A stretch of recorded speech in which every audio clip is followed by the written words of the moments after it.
மருகதம் அக்கா, எல்லாரும் வந்தாச்சா? வந்தாச்சுக்கா. எல்லாரும் எங்க? உள்ளதான்க்கா இருக்காங்க. எல்லாரையும் கூப்பிடு. ஷாலினி, சௌந்தர்யா, சத்ரி, எல்லாரும் வாங்க.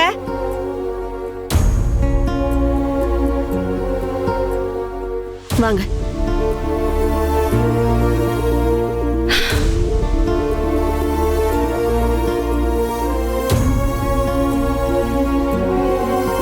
தனு எங்க?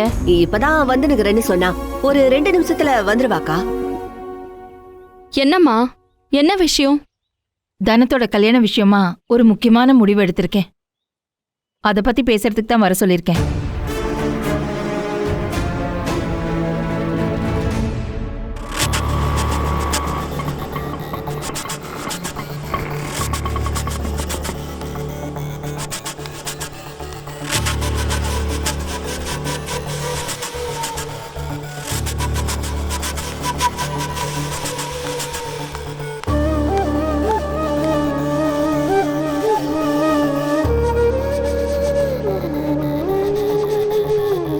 தனு, ஒரு நிமிஷம்.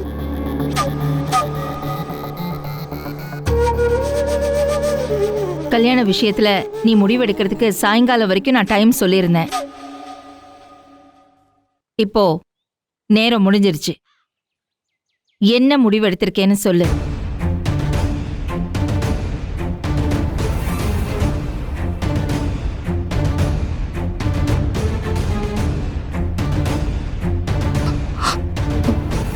என்ன மன்னிச்சிருங்க அத்தை.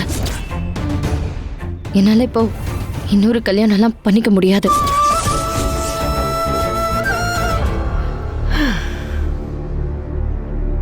எனக்கு கல்யாணம் வேண்டாம்.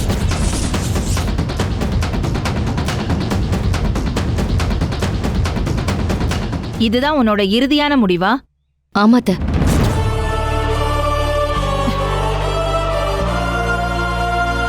அப்போ என்னோட முடிவை நான் சொல்றேன்.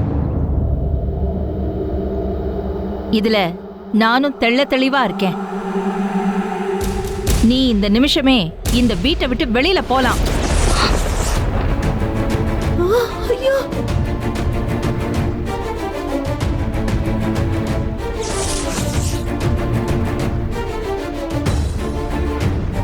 மா, என்னம்மா அண்ணிய போய் வீட்டை விட்டு வெளியில போக சொல்றீங்க? ஷாலினி, நான் என்ன பண்றேன்னு எனக்கு நல்லா தெரியும். யாரும் குறுக்க பேச வேண்டாம்.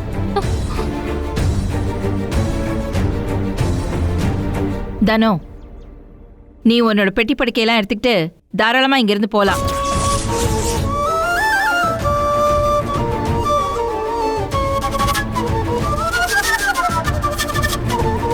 நீ என் புள்ளைய காதலிச்ச, அவனை விரும்பி கல்யாணம் பண்ணிக்கிட்ட.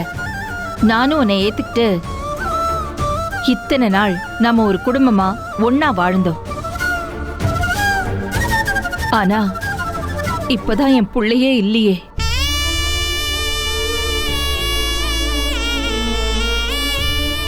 இன்னும் ஏன் நீ இங்க இருந்து இந்த குடும்பத்துக்காக கஷ்டப்படணும்? நீ இங்க இருந்து உன் பொட்டி படுக்கையெல்லாம் எடுத்துக்கிட்டு புறப்படலாம். உன்னை கூட்டிட்டு போறதுக்காக உங்க அப்பாவையும் அம்மாவையும் வர சொல்லியிருக்கேன்.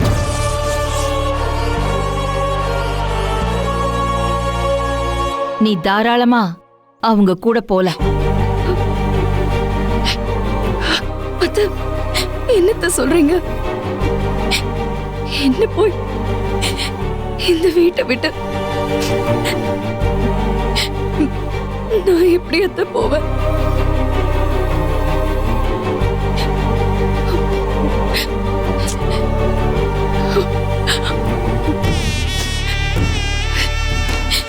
என்னோட குடும்பம் இதான அத்த? என்ன எப்படி வீட்டை விட்டு வெளியில அனுப்புவீங்க? என்ன மன்னிச்சிருமா. இதுதான் என் குடும்பம் நீ சொல்றப்பெல்லாம் கேட்கறதுக்கு எனக்கும் ரொம்ப சந்தோஷமா தான் இருக்கு. ஆனா இந்த குடும்பத்தோட நலனுக்காக நீ உன் வாழ்க்கையை அழிச்சுக்கிறேன்னு நினைக்கிறப்போ எனக்கு ரொம்ப கஷ்டமா இருக்கு.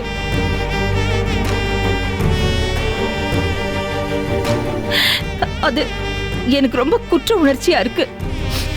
என்னால அதை அனுமதிக்கவே முடியாது.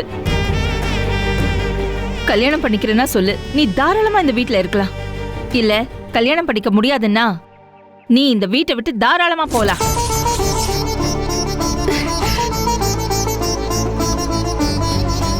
ஷாலினி, நான் மரகதம் கிட்ட சொல்லி தனத்தோட பெட்டியெல்லாம் தனியா எடுத்து வைக்க சொல்லியிருந்தேனே, மரகதம் எடுத்து வச்சியா? ஏத்து வச்சிட்டேன்க்கா. ஷாலினி, போய் அந்த பெட்டியெல்லாம் எடுத்துட்டு வா. மா, போய் எடுத்துட்டு வான்னு சொன்னேன்.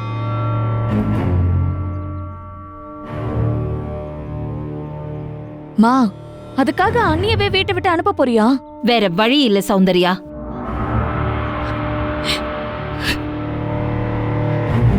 நமக்காக இவ கஷ்டப்படணும்னு தனத்துக்கு ஒன்னும் தலையெழுத்து இல்ல. ஷாலினி போ. மா, ஷாலினி,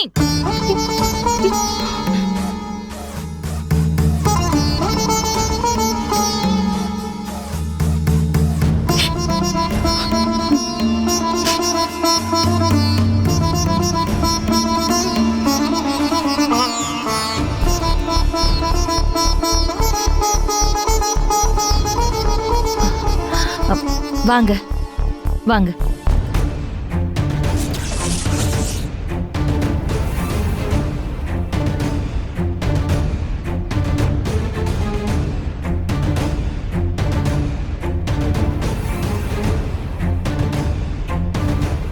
ஐயா, நான் ஏற்கனவே உங்ககிட்ட சொன்ன மாதிரி உங்க மக கிட்ட நான் எத்தனையோ முறை கல்யாணம் பண்ணிக்க சொல்லி பேசி பார்த்தேன்.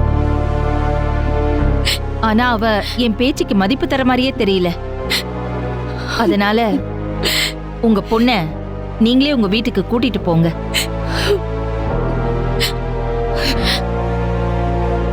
அங்க போய் அவளுக்கு புத்திமதி சொல்லி அடுத்து ஒரு வாழ்க்கைக்கு அவ மனநிலையை தயார்படுத்துங்க. அவ இங்கேயே இருந்தா அடுத்த கட்டத்துக்கான முடிவை எடுக்க முடியாதோன்னு தோணுது.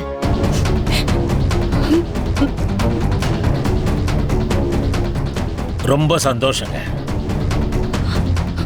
இத்தனை வருஷம் கழிச்சு என் பொண்ணு அனுப்பி வைக்கணும்னு தோணுச்சேன். எல்லாத்தையும் நான் பார்த்துக்கிறேன். சுமதி, அந்த பையன் அங்கிருந்து எடுத்துட்டு வா. போ.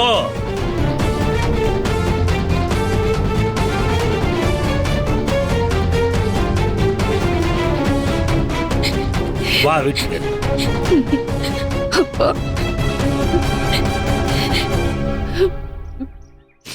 பொறப்புள்ளான்னு சொன்னேன். வா வா.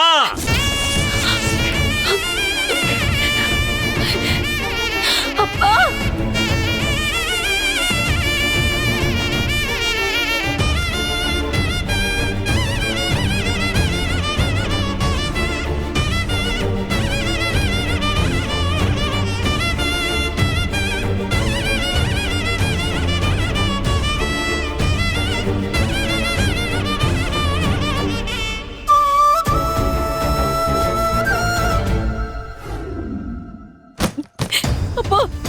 போடி. ஐயோ, எனக்கு தனு, ஏங்க இப்படி பண்றீங்க? என் பேச்ச மீறி அந்த ஆட்டோக்காரன் தான் கல்யாணம் பண்ணிப்பேன்னு போனல, என் வயிற்றுச்சல் உன்னை வாழ விட்டுச்சா? நல்லா வாழ வேண்டிய வயசுல தாலியை அறுத்து போட்டு தானே வாழ்ந்த. இங்க பாரு, இப்ப சொல்ற, நல்லா கேட்டுக்க. இனிமே இதுதான் உன் வீடு. இந்த வீட்டை தாண்டி நீ வெளியவே போக கூடாதுன்னு சொல்லிட்டேன். என்ன மீறி ஏதாவது பண்ணணும்னு நினைச்ச அப்புறம் நான் மனுஷனாவே இருக்க மாட்டேன். ஏன் செல்வி, உங்க அக்கா கூடவே இரு. கூடிய சீக்கிரம் அவளை கல்யாணத்துக்கு தயாராக சொல்லு. பெத்து வச்சிருக்கேன் பாரு புள்ளைய. தனு